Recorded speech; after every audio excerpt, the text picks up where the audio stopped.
पानीपत का तीसरा युद्ध। इस युद्ध के बारे में ये कहा जाता है कि इस युद्ध में ये तय नहीं हुआ कि भारत पर राज कौन करेगा, पर यह तय जरूर हो गया कि भारत पर राज कौन नहीं करेगा, और वो थे मराठा।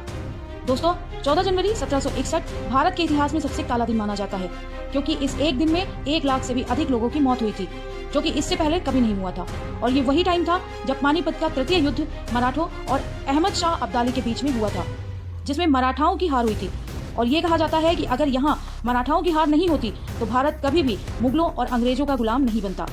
लेकिन ये इतना भयानक युद्ध हुआ क्यों था, जिसने भारत के इतिहास को पूरी तरह से बदल कर रख दिया था? कहा जाता है कि यह युद्ध मुख्य रूप से सत्ता और क्षेत्रीय नियंत्रण के लिए लड़ा गया था, जिसमें मराठाओं की शक्ति को चुनौती दी गई थी। दरअसल ये बात है 1761 की, जब मुगल अपनी चमक खो चुके थे और भारत में सबसे बड़ी शक्ति थे मराठा। अहमद शाह अब्दाली रुख करता है भारत की तरफ, और उसे रोकने के लिए मराठा और अब्दाली की सेना में युद्ध होता है पानीपत में। मराठा सेना का नेतृत्व कर रहे थे पेशवा बालाजी बाजीराव के चचेरे भाई सदाशिव राव भाऊ। मराठा सेना छापामार पद्धति और पथरीले इलाके में लड़ने की आदी थी। अब्दाली की सेना को रोकने के लिए हजारों मील दूर पानीपत तक आने में भी उन्हें काफी कठिनाई हुई। अंततः इस युद्ध में अब्दाली जीत जाता है, और यह पराजय मराठाओं की इतनी बड़ी पराजय थी कि इसके बाद मराठा अपनी शक्ति को इस स्तर पर कभी भी फिर से संयोजित नहीं कर पाए थे।